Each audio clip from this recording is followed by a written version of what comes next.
সবুজ ঘাস গবাদি পশুর প্রধান খাবার। বাণিজ্যিকভাবে পশুপালন যেমন বাড়ছে, তেমনি বাড়ছে সবুজ ঘাসের চাহিদাও। শুরু হয়েছে নানান জাতের হাইব্রিড ঘাসের চাষ। প্রান্তিক পর্যায়ে যে কজন উদ্যোক্তা ঘাস চাষে সফলতা পেয়েছেন তার মধ্যে অন্যতম রুবেল হোসেন। বাড়ি সাটুরিয়া উপজেলার ধানকুড়া ইউনিয়নের কৈত্যা গ্রামে। কৃষক ঠান্ডু মিয়ার তৃতীয় সন্তান রুবেল। পড়াশোনা করছেন গণিত বিভাগে মানিকগঞ্জ দেবেন্দ্র কলেজে।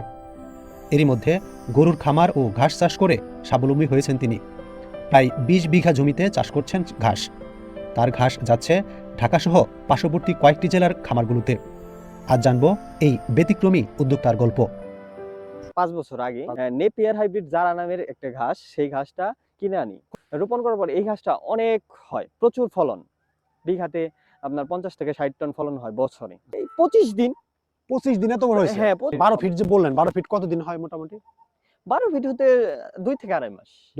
ব্যাপক চাহিদা। তারপরে আমিও চারা বিক্রির দিকে যাই। তখন ফার্মের গরুর দিকে না গিয়ে না, গরুর ফার্মও আছে। আছে। এখন আমার ফার্মে 8টা গরু। 8টা গরু। হ্যাঁ, আমার ফার্মের চাহিদা তো আমার প্রজেক্ট থেকে পূরণ করতেছি। এখন হচ্ছে ঘাসের কাটিং সেল করতেছি সারা বাংলাদেশে। আমার কাছে এখন 6 প্রজাতির ঘাস আছে। আমার এখন বিভিন্ন জায়গায় প্রজেক্ট, সব মিলিয়ে আমার 20 বিঘার এই ঘাসেরই আবাদ। শুধু 30,000 টাকা খরচ হয়ে যায় বিঘায়। হ্যাঁ, বিঘায়। প্রথম রোপণে একবার রোপণ করলে 2 বছর তো অনায়াসে ঘাস খেতে পারবে। 2 বছরে মোটামুটি 1 বিঘায় কতগুলো ঘাস বের করতে পারবেন?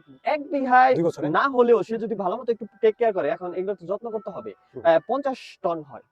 আগে তো আমার প্রজেক্টটা ছোট ছিল, মান্থলি 50,000 টাকা হতো। এই বছর আমি প্রজেক্টটা বড় করেছি। আগে ছিল 10 বিঘায়, এই বছর রানিং 10 বিঘা আমি বাড়াইছি। তার মানে এখন মান্থলি আশা করা যায় যে 1 লাখ টাকা ইনকাম যদি বিক্রি করতে পারেন, যদি সেল ঠিকমতো করা যায়। ভাই, কি নাম আপনার? রুবেল হোসেন। আপনি এই যে ঘাস চাষ করছেন, এটা আসলে কিভাবে আপনার মাথায় আসলো বা কখন থেকে মাথায় আসলো এই চিন্তাটা? ঘাসের চাষাবাদটা আমার একটা গাভী কিনি আমরা, একটা বকন বাছুর। কত সালে সেটা? সেইটা 5 বছর আগে।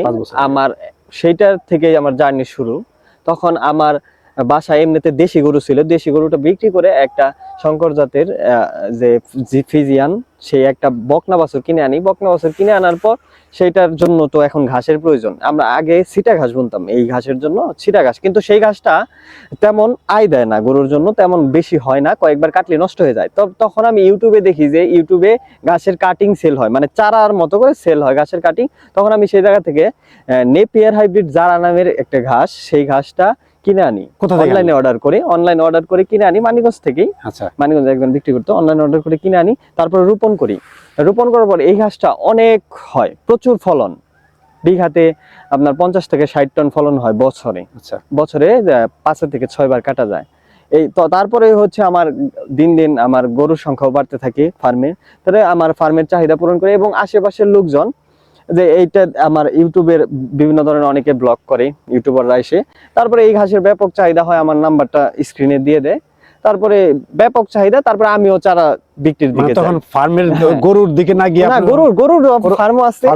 এখন আমার ফার্মে 8টা গরু। 8টা গরু। হ্যাঁ, আমার ফার্মের চাহিদা তো আমার প্রজেক্ট থেকে পূরণ করতেছি। তারপরে অতিরিক্ত যে ঘাস, এখন আমি চিন্তা করলাম যে এই সেক্টরে তো অনেক চাহিদা, তাহলে খামারিদের একটু উপকার করা যায় কিনা। পরে আমি ব্যাপক আকারে এই ঘাসের চাষাবাদটা করি। এখন হচ্ছে ঘাসের কাটিং সেল করতেছি সারা বাংলাদেশে। আমার কাছে এখন 6 প্রজাতির ঘাস আছে। নেপিয়ার হাইব্রিড জারা, তারপরে হচ্ছে Napier Zanzibar, Napier Taiwan hybrid, অজানা হাইব্রিড পানির ঘাস, ইন্দোনেশিয়ান স্মার্ট নেপিয়ার, তারপরে হচ্ছে গুয়াতেমালা 5G ঘাস। এটা কি একের পর এক সংযোজন করছেন? হ্যাঁ, এইগুলা আমি কালেকশন। এখন মোট কয়টা প্রজেক্ট আছে আপনার? আমার এখন বিভিন্ন জায়গায় প্রজেক্ট, সব মিলিয়ে আমার 20 বিঘার এই ঘাসেরই আবাদ ছিল। 20 বিঘা? হ্যাঁ, 20 বিঘা। আপনি কি একাই করছেন নাকি আপনার সাথে কেউ আছে? এখন আমি একাই করতেছি। এখন একাই আছেন? এইটার পরিধি আরো বাড়াবো। এই জায়গাটা কি আপনার নিজস্ব জায়গার উপর? কত? না, এগুলা নিজস্ব জায়গার উপর না, এগুলা সব লিজ নেওয়া বছরের জন্য। নিজস্ব 4-5 বিঘা হবে, আর সবই লিজ। যারা চারা নেয় পিস হিসাবে চারা করে কাটিং, 2 গিটের কাটিং 1 টাকা। তারপরে হচ্ছে এক এক সময় এই দামটাও ভেরিফাই করে, চাহিদার উপর ডিপেন্ড করে। বিভিন্ন কাটিং আর 6 প্রজাতির ঘাস, এক একজন এক এক প্রজাতির নেয়, এক একটার দাম এক এক রকম। আর আরেকটা প্রসিডিউর হচ্ছে 2 প্রসিডিউরে বিক্রি করি কাঁচা ঘাস। কাঁচা ঘাসটা কেজি হিসাবে ধরেন নারায়ণগঞ্জ, গাজীপুর, কেরানীগঞ্জ, টুঙ্গি এইসব জায়গা থেকে খামারিরা ওই ট্রাক পাঠিয়ে দেয়। তাদের অনেকের ফার্মেই ট্রাক আছে, তাদের নিজস্ব ট্রাক, তারা পাঠিয়ে দেয়। আমরা ঘাসটা লোড করে দেই, 5-7টা 10টা লেবার দিয়ে লোড করে দেই। তার খালি গাড়ি তাদের স্কেল করা থাকে এবং লোড গাড়ি স্কেল করে, তাহলে ঘাসের ওজনটা বের হয়ে আসে। যদি বলি এই বছর আপনি কি পরিমাণ ঘাস বিক্রি করছেন ওইভাবে টন না, হিসেবে? টন হিসাবে এই বছর একটু কমই করা হয়েছে। এই বছরটা আমার কাটিং গুলা বেশি সেল করেছি, আর কাটিং সেল করতে গেলে একটু সময় বেশি লাগে, কারণ এই ঘাসটা একটু পরিপক্ক হতে হয়, তারপরে ঘাস থেকে চারা হয়। কাটিংটা করেন কি আপনি নিজে মেশিন দিয়ে করে দেন? না, কাটিংটা মানুষে হাতে করে, হাতে হাতে লেবার দিয়ে করতে হয়। মান্থলি কত কেমন ইনকাম হচ্ছে আপনার? আচ্ছা, ইনকামের বিষয়টা হচ্ছে এটা তো Depend ওইভাবে মান্থলি কোনো বেতন না, আচ্ছা, আচ্ছা। এক এক দিনের এক এক রকম বেচা কেনা, বেচা এটা মান্থলি ভাবে হিসাব করাই হয় না। আগে তো আমার প্রজেক্টটা ছোট ছিল, মান্থলি 50,000 টাকা হতো। এই বছর আমি প্রজেক্টটা বড় করেছি, আগে ছিল 10 বিঘা, এই বছর রানিং 10 বিঘা আমি বাড়াইছি। তার মানে এখন মান্থলি আশা করা যায় যে 1 লাখ টাকা ইনকাম যদি বিক্রি করতে পারেন, যদি সেল ঠিক মতো করা যায়। কারণ এমন একটা সময় আছে ঘাস বিক্রি হয় না, বৃষ্টি বাদল, তখন অনেক সময় ঘাসের সেল নাও হতে পারে। সেল না হলে ওইটা বেশি সময় রাখতে হয়, আর বেশি সময় রাখলে তখন তো আবার একটু লসের, মানে যে টাকা ইনকাম হইতো ওই চেইনে ইনকাম হবে না, একটু কম হবে। আচ্ছা, এই গাছটা আরো কতদিন বড় করবেন? এটা নেপিয়ার হাইব্রিড যারা এখনো খাওয়ার তেমন উপযুক্ত হয় নাই, তারপরে এখন আমার নিজেরই ঘাসের সংকট, এত প্রজেক্ট থাকার সত্ত্বেও তারপর আমার নিজের গাভীরে এখন কেটে খাওয়াচ্ছি। নিজের গাভীকে খাওয়াচ্ছেন? হ্যাঁ। আপনার অন্য কোনো প্রজেক্টে এখন ঘাস বিক্রি হচ্ছে না? না, বিক্রি হচ্ছে। আচ্ছা, এই গাছটা কত বড় হবে আসলে? এই ঘাসটা রেখে দিলে 20 ফিট পর্যন্ত লম্বা হয়, তবে তখন আবার খাওয়ার উপযুক্ত থাকবে না, এমনি খাওয়ার উপযুক্ত থাকে 12 ফিট পর্যন্ত খাওয়ার উপযুক্ততা থাকে। মানে 12 ফিটের আগে আপনারা বিক্রি করে দেন বিভিন্ন? 12 ফিট হলে তখন হচ্ছে 20 ফিট যে হয় ওইটা হচ্ছে কাটিং সেল করার জন্য ওইভাবে রাখা হয়। আচ্ছা, কাটিং, কারণ ওইটা একটু বয়স হলে কাটিং বের হবে, চারা বের হবে। আর যখন কাঁচা ঘাস বিক্রি করি তখন 12-13 ফিটেই বিক্রি করে ফেলাই, বা 10 ফিটে এরকম ফিটেই বিক্রি করে ফেলাই। বললেন 12 ফিট কতদিন হয় মোটামুটি? 12 ফিট হতে 2 থেকে আড়াই মাস। 2 থেকে আড়াই মাস। তাহলে এখান থেকে এতটুকু হইতে 30 দিন 25 দিন সময় লাগবে। হ্যাঁ, নতুন করে কুশি।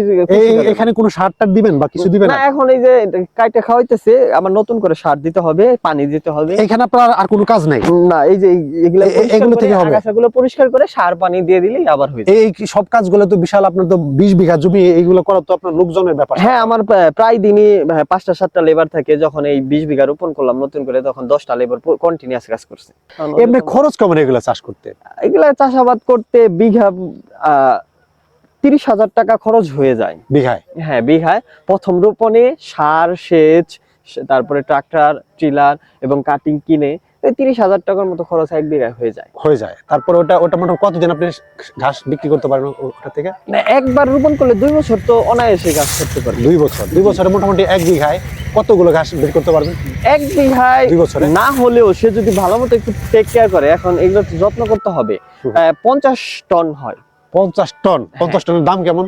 50 টনের দাম এখন 5 টাকা কেজি যদি সে বিক্রি করতে পারে তাহলে 2.5 লাখ। এখন এমনও বাজার আছে অনেকে 5 টাকা কেজি কেন 3 টাকা কেজিও বিক্রি করতে পারতেছে না, কারণ এটা মার্কেট বুঝার একটা ব্যাপার। মার্কেট বুঝার এবং কাস্টমার, তো এটা কোন জায়গার কাস্টমার নিবে, কে নিবে, এটাও তো একটা বিষয়। আচ্ছা, যদি নতুন কেউ শুরু করতে চায়, ধরেন যে আমি শুরু করব, হ্যাঁ, আমার জন্য কি উপদেশ দিবেন? সম্পূর্ণ সহযোগিতা আমার কাছ থেকে কাটিং নিতে পারবে, ঘাসের কাটিং, তারপরে কিভাবে রোপণ করতে হবে, কিভাবে পরিচর্যা করতে হবে, কিভাবে সেল করতে হবে, সবই আমি শিখিয়ে দেবো। যেহেতু সে এই সেক্টরে নতুন আসতে চাইতেছে, যেমন আমি কি এই সেক্টরে অভিজ্ঞ ছিলাম একটা সময়? না, আমিও তো এসে 5 বছরের মাথায় এখন এই বিষয়টা বুঝি যে কিভাবে কি করতে হয়, কোন মৌসুমে চাহিদা থাকে, কোন মৌসুমে চাহিদা থাকে না, কোন সময় চারার কাটিং এর চাহিদা থাকে, কোন সময় কাটিং এর চাহিদা থাকে না, কোন সময় কাঁচা ঘাস বেচতে হবে, কোন সময় কাটিং বিক্রি করতে হবে, এগুলা তো আগে আমি এতটা বুঝি নাই।